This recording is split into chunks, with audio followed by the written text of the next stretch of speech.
అయితే ఈ పెన్నిస్‌కి ఉన్న స్కిన్ ఇన్ఫెక్షన్స్ రావటం వల్ల వచ్చే సమస్య ఏమిటి అనంటే, చాలామంది మగవాళ్ళలో ఈ పెన్నిస్‌లో ఉన్న ఈ స్కిన్ దగ్గర ఉన్న ఇన్ఫెక్షన్‌ను అది టెస్టిస్‌కి స్ప్రెడ్ అయిపోయిద్ది ఇన్ఫెక్షను.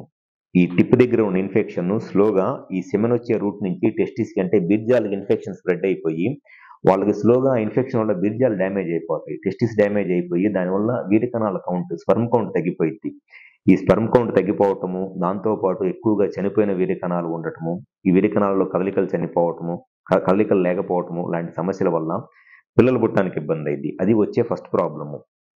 సెకండ్ ప్రాబ్లమ్ వచ్చేసి ఈ ఇన్ఫెక్షన్ గనక మరీ ఎక్కువైతే ఆ బీర్జాలు కంప్లీట్‌గా డ్యామేజ్ అయిపోయి, ఆ బీర్జాలు లేదా టెస్టిస్ నుంచి వచ్చే టెస్టోస్టెరాన్ హార్మోన్ తగ్గిపోయిద్ది. ఎప్పుడైనా సరే టెస్టోస్టెరాన్ హార్మోన్ అనేది మగవాళ్ళు సెక్షువల్‌గా కావాల్సిన మెయిన్ హార్మోన్ అన్నమాట అది. టెస్టోస్టెరాన్ హార్మోన్ తగ్గిపోతే ఖచ్చితంగా మగవాళ్ళకి అంగస్తంభన, స్థితిస్ఖలనం లాంటి సెక్సువల్ ప్రాబ్లమ్స్ రావడానికి చాలా ఎక్కువ అవకాశం ఉంటాయి.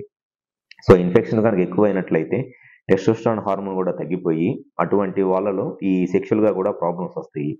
అండ్ ఇంకొంతమందిలో ఈ ఇన్ఫెక్షన్స్ అనేది ప్రోస్టేట్ లేదా సెమినల్ వెసికిల్స్ ఈ ఇన్ఫెక్షన్స్ వచ్చేసి దానివల్ల క్రానిక్ ప్రోస్టైటిస్ అంటారు. ఆ క్రానిక్ ప్రోస్టైటిస్ లేదా యూరినరీ ఇన్ఫెక్షన్స్ కూడా వస్తాయి.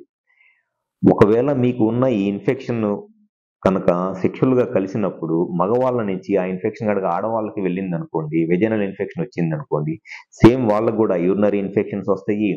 ఈ గర్భసంచికి ఇన్ఫెక్షన్స్ వస్తాయి.